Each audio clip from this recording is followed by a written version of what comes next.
Hi guys, welcome back to my channel. Hope आप सभी बहुत अच्छे से होंगे।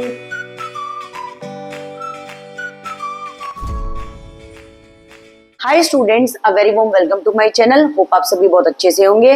बेटा, आज की वीडियो क्लास 12th के स्टूडेंट के लिए है और आज मैं आपको करवाने जाऊंगी बिजनेस स्टडीज का chapter number 6 that is staffing. बच्चा, आप लोग इसके नोट्स बहुत अच्छे तरीके से बना लीजिएगा, चैप्टर को समझने की कोशिश करिएगा, केस स्टडीज को बहुत अच्छी तरीके से करिएगा। नोट्स बहुत इजी लैंग्वेज में है, बहुत अच्छे से आपको समझ में आएंगे। वीडियो को एंड तक जरूर देखिएगा और जो हमारे चैनल पे नए हैं जल्दी से चैनल को सब्सक्राइब करें, बेल आइकन बटन प्रेस करें और वीडियो को एंड तक देखने के बाद फ्रेंड्स के साथ भी इस वीडियो को जरूर शेयर करिएगा। चलिए बेटा, आज हम स्टार्ट करने जा रहे हैं chapter number 6 that is staffing of business studies class 12। चलिए बेटा देखते हैं स्टाफिंग क्या होता है। देखिए, स्टाफिंग क्या होता है बच्चा। स्टाफिंग एक ऐसा प्रोसेस है जिसके अंदर हम मेंटेन करते हैं सेटिस्फैक्ट्री वर्कफोर्स। देखिए, सेटिस्फैक्ट्री और सेटिस्फाइड वर्कफोर्स का मतलब क्या हो गया बेटा, ये 2 बार लिखा हुआ है, ध्यान दीजिएगा, ठीक है, इसलिए मैं इसको काट दे रही हूँ, 2 बार गलती से लिख दिया गया। देखिए, स्टाफिंग एक ऐसा प्रोसेस है जिसके अंदर हम ऑब्टेन करते हैं, ठीक है, अपनी ऑर्गेनाइजेशन के अंदर ऑब्टेन करते हैं क्या चीज, एक सेटिस्फैक्ट्री और सेटिस्फाइड वर्कफोर्स। इसका मतलब क्या होता है, सेटिस्फैक्ट्री और सेटिस्फाइड वर्कफोर्स का मतलब क्या होता है। Staffing involves finding the right person for the right job. बहुत ध्यान से सुनिएगा बच्चा, स्टाफिंग एक ऐसा प्रोसेस है जिसके अंदर हम फाइंड आउट करते हैं एक राइट पर्सन राइट जॉब के लिए, having the right qualification, doing the right thing at the right time. देखिए बच्चा, स्टाफिंग एक ऐसा प्रोसेस है जिसके अंदर हम क्या करते हैं, इन्वॉल्व करते हैं क्या चीज, finding the right person at the right job.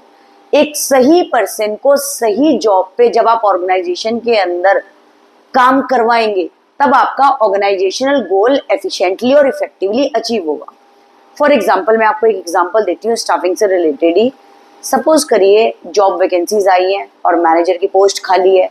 अब बच्चा कोई मैनेजर बनेगा तो ऑब्वियसली उसने MBA कर रखा होगा, कुछ मास्टर डिग्रीज कर रखी होगी, उसका वर्क एक्सपीरियंस भी मैटर करता है। अगर आप, बहुत ध्यान से सुन लीजिएगा, अगर आप किसी एम्प्लॉय को जो कि जस्ट एक ग्रेजुएट है और वो अभी एक्सपीरियंस भी बहुत अच्छा नहीं है, मैनेजर की पोस्ट पे बिठा दे और उसको बोले भाई तू मैनेजर का काम करेगा और तुझे हम इतनी सैलरी देंगे, तो क्या वो एक सही तरीके से काम कर पाएगा?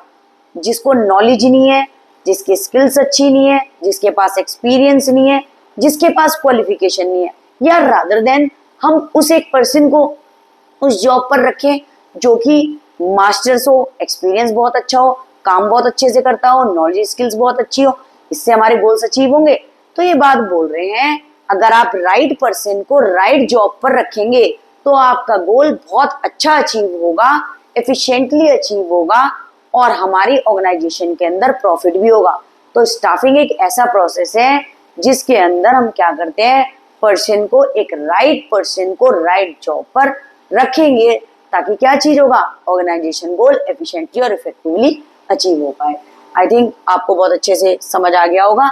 स्टाफिंग एक ऐसा प्रोसेस है जिसके अंदर हम ऑब्टेन करते हैं, यूज करते हैं और मेंटेन करते हैं व्हाट, सेटिस्फैक्ट्री और सेटिस्फाइड वर्कफोर्स, जिसके लिए हमारा ऑर्गेनाइजेशन गोल अचीव हो पाए।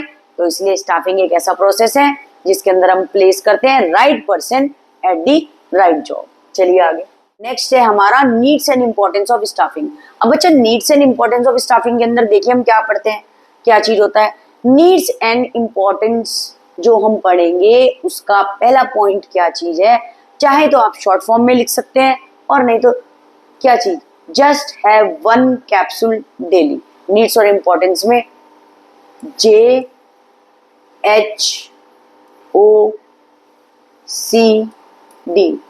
Just have 1 capsule daily. आप शॉर्ट फॉर्म में लिख सकते हैं, नहीं तो आप आगे पीछे भी इसको लिख सकते हैं, क्योंकि ये प्रोसेस नहीं है। नीड्स और इंपॉर्टेंस में आप हेडिंग को आगे पीछे लर्न कर सकते हैं और उसका एक्सप्लेनेशन कर सकते हैं। पहला है आपका J stand for job satisfaction and high moral of the employees. Second है आपका हायर परफॉर्मेंस। इन सबकी डिटेल आपको करवाऊंगी 1 by 1 अभी। Optimum utilisation of human resources, continuous survival and growth, discovering and obtaining competent personnel. ठीक है, चलिए अब देखिए पहला हमारा क्या आया था, job satisfaction and high moral of the employees. अगर किसी पर्सन को आप जॉब देंगे और फुल्ली सेटिस्फाइड हुआ अपनी जॉब से, तो उसका कहीं ना कहीं मोटिवेशन लेवल, मोरल इंक्रीज होगा, जिससे काम और अच्छे से करेगा, ऑर्गेनाइजेशन गोल अचीव होंगे। देखिए, इन staffing efforts are made to provide training and other facilities to enhance their capabilities. Staffing के अंदर क्या चीज होता है, एफर्ट्स लगाए जाते हैं टू प्रोवाइड ट्रेनिंग और अदर फैसिलिटीज एम्प्लॉयज को, so that their capabilities is increase, enhance कर सके उनकी कैपेबिलिटीज नॉलेज और skills, and are rewarded for effective performance. और इस चीज का एम्प्लॉयज को रिवॉर्ड दिया जाएगा अगर उनकी परफॉर्मेंस बहुत अच्छी हुई। Thus it helps in improving job satisfaction, जिससे एम्प्लॉयज को जॉब सेटिस्फैक्शन होगा, and boosting moral of the employees, कहीं ना कहीं मोटिवेशन लेवल एम्प्लॉयज का और ज्यादा इंक्रीज होगा। बच्चा बहुत ध्यान से सुनना, स्टाफिंग के अंदर, स्टाफिंग एक ऐसा प्रोसेस है जिसके अंदर हम क्या चीज करते हैं, placing a right person at right job. तो उसके अंदर हम क्या करेंगे, efforts are made to provide, efforts लगाए जाते हैं एम्प्लॉयज को ट्रेनिंग प्रोवाइड करने का और अदर फैसिलिटीज प्रोवाइड करने के लिए, ताकि उनकी कैपेबिलिटीज, स्किल्स और नॉलेज और अच्छी हो सके, और इनको रिवॉर्ड दिया जाएगा अगर इनकी परफॉर्मेंस बहुत अच्छी है, इफेक्टिव परफॉर्मेंस है, बहुत अच्छी परफॉर्मेंस है, तो उनको रिवॉर्ड दिया जाएगा, जो हेल्प करता है किसमें, इंप्रूविंग जॉब सेटिस्फेक्शन। इससे क्या होगा, एम्प्लॉयज को जॉब सेटिस्फेक्शन होगा और कहीं ना कहीं मोरल ऑफ एम्प्लॉयज क्या होगा, इंक्रीज होगा। ठीक है, सेटिस्फेक्शन लेवल इंक्रीज होगा, जॉब से सेटिस्फाइड होंगे, मोटिवेशन लेवल एम्प्लॉयज का और ज्यादा अच्छा हो जाएगा।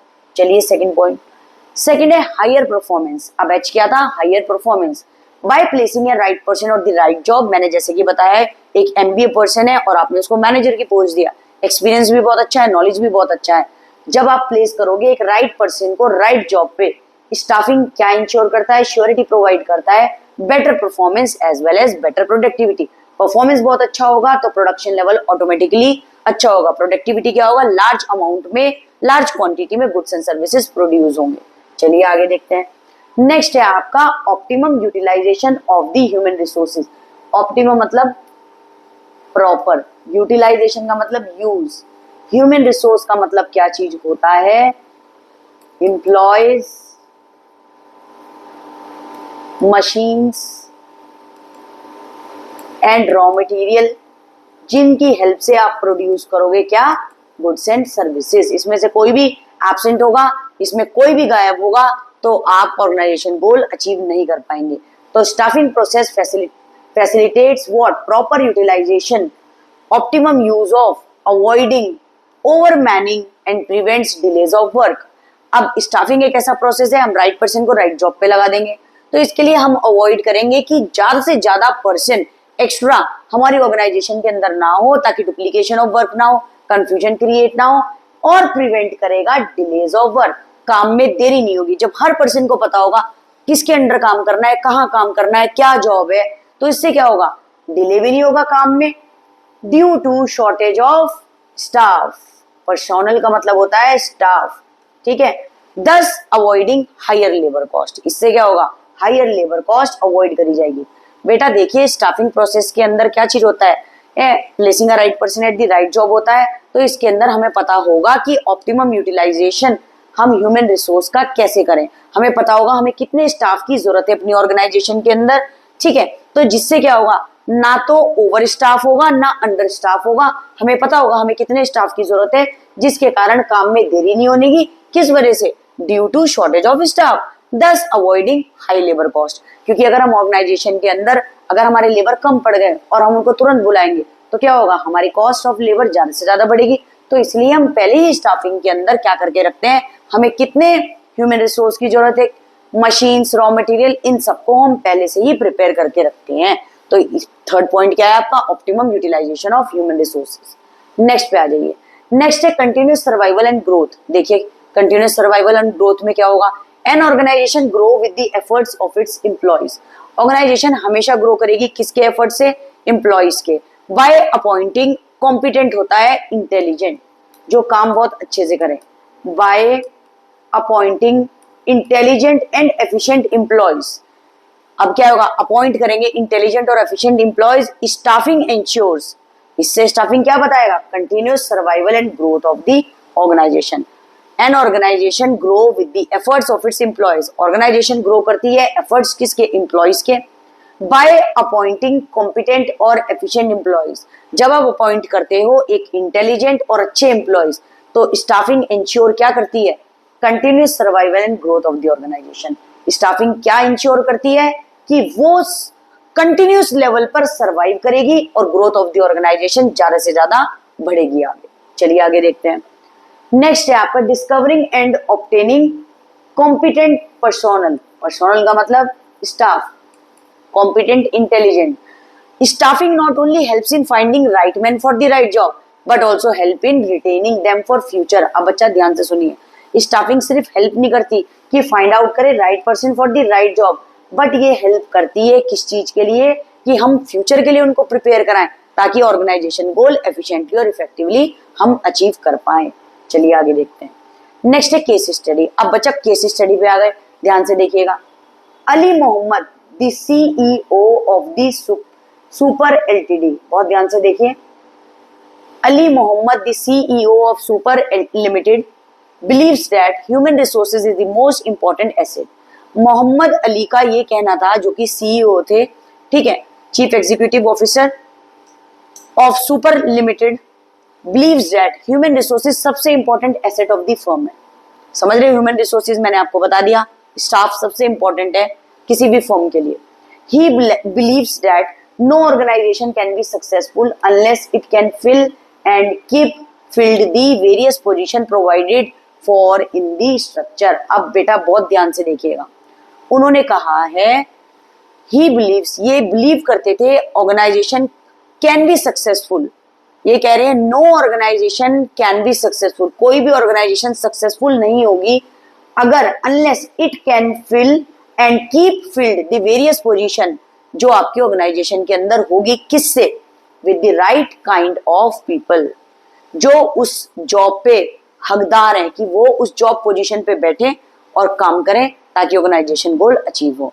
उसके कहने का मतलब ये है, जो आपके ऑर्गेनाइजेशन के अंदर जॉब पोजीशन है, अगर उस पे सही पर्सन काम करेगा तो ऑर्गेनाइजेशन गोल अचीव होगा, नहीं तो नहीं होगा। तो identify the function of management being discussed about and state the benefit to the organisation that it proper application in the firm will ensure. देखिए ध्यान से, इसके अंदर कौन सा फंक्शन है, स्टाफिंग। बहुत ध्यान से देखिएगा बच्चा, इसके अंदर कौन सा फंक्शन है, staffing function is being discussed in the given case. The various benefit of staffing function and outlined as follows. देखिए वेरियस बेनिफिट ऑफ स्टाफिंग क्या है, बहुत ध्यान से सुनना। वेरियस बेनिफिट्स ऑफ स्टाफिंग यहाँ पर क्या चीज है, पहला, it helps in identifying and hiring competent manpower to fill in the various job position within the organization। ये हेल्प करता है स्टाफिंग क्या आइडेंटिफाई करने के लिए, एक राइट पर्सन राइट जॉब पर हो। हायरिंग कॉम्पिटेंट का मतलब होता है इंटेलिजेंट मैनपावर, ठीक है बच्चा। इंटेलिजेंट मैनपावर का मतलब क्या चीज है, एम्प्लॉइज, स्टाफ,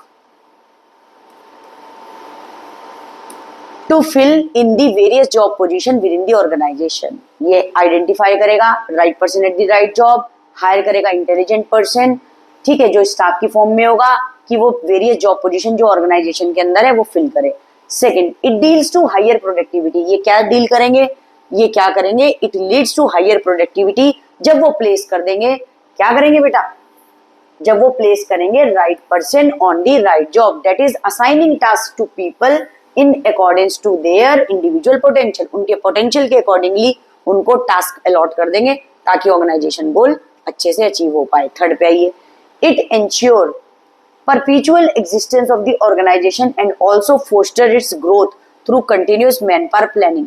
देखिए बच्चा, ये कह रहे हैं हमारी ऑर्गेनाइजेशन बहुत अच्छे से काम कैसे करेगी, फोस्टर ग्रोथ, ग्रोथ कैसे करेगी, जब हम कंटिन्यूस मैन पावर प्लानिंग करेंगे। किसके बारे में, स्टाफ और एम्प्लॉयज के बारे में एग्जीक्यूशन, कि कैसे हमें ऑर्गेनाइजेशन के अंदर एम्प्लॉयज स्टाफ को बढ़ाना है, कैसे वो काम अच्छा करेंगे, कैसे अच्छे स्टाफ को अच्छी जॉब पोजीशन पे बिठाएं ताकि वो काम बहुत अच्छा करे, इंटेलिजेंट एम्प्लॉयज को हायर करें ज्यादा से ज्यादा ताकि ऑर्गेनाइजेशन गोल अचीव हो सके। इस केस स्टडी को अच्छे से पढ़िएगा, ठीक है बच्चा। फोर्थ क्या आएगा, it lead to optimum utilisation of human resources. अब क्या चीज होगा, स्टाफिंग एक ऐसा प्रोसेस है जो बताता है हमारे को proper utilisation of human resources staff by avoiding the situation of over staffing, ताकि ज्यादा से ज्यादा स्टाफ इकट्ठा ना हो और डुप्लीकेशन ऑफ वर्क ना हो, कंफ्यूजन क्रिएट ना हो। Fifth, it boost the morale of the employee. जब जितने भी एम्प्लॉयज हैं उनको जॉब सेटिस्फैक्शन होगा, इनसे उनको मोटिवेशन मिलेगा, मोरल इंक्रीज होगा, और क्या होगा, enhances the job satisfaction by adopting an objective method of performance appraisal. जिसके अंदर परफॉर्मेंस अप्रेजल के अंदर क्या होता है बेटा, परफॉर्मेंस अप्रेजल के अंदर पास्ट में किसी एम्प्लॉय की परफॉर्मेंस कैसी थी और फ्यूचर में कैसी है, उसके अंदर हम क्या चीज करेंगे, हम अडॉप्ट करेंगे एक ऐसा method, objective method of performance appraisal and fair system for reward. जो काम अच्छा करेगा उसको रिवॉर्ड देंगे और उनका रिकॉग्नाइजेशन होगा ऑर्गेनाइजेशन के अंदर कि इन्होंने काम बहुत अच्छे से करा, उनको बेनिफिट्स वगैरह भी प्रोवाइड करेंगे in the form of rewards etcetera. इस केस स्टडी को अच्छे से कर लीजिएगा बच्चा। नेक्स्ट पे आइए, staffing process, the most important question for board exam. बहुत अच्छे से करिएगा, बहुत ज्यादा इंपॉर्टेंट है बच्चा, बहुत अच्छे से करिएगा स्टाफिंग प्रोसेस। चलिए पढ़ते हैं। स्टाफिंग प्रोसेस लर्न करने का तरीका बहुत अच्छे से बता रही हूँ, ध्यान से सुनिएगा। देखें, चाहो तो eat requirement right sleep proper to practice perfect care. चाहो आप ऐसे लर्न कर सकते हैं। इसकी शॉर्ट फॉर्म जो ये आपको येलो पेन से दिख रही है ये है, मैं आपको पूरा बना के बता रही हूँ लर्न करने का तरीका। देखिए, पेन दूसरा ले लेते हैं, ERS PT PPC। देखिए, ERS PT PPC। ERS एक बार वीडियो को पॉज करके अपने आप बोल के देखना, ERS PT PPC, ERS PT PPC, ERS PT PPC।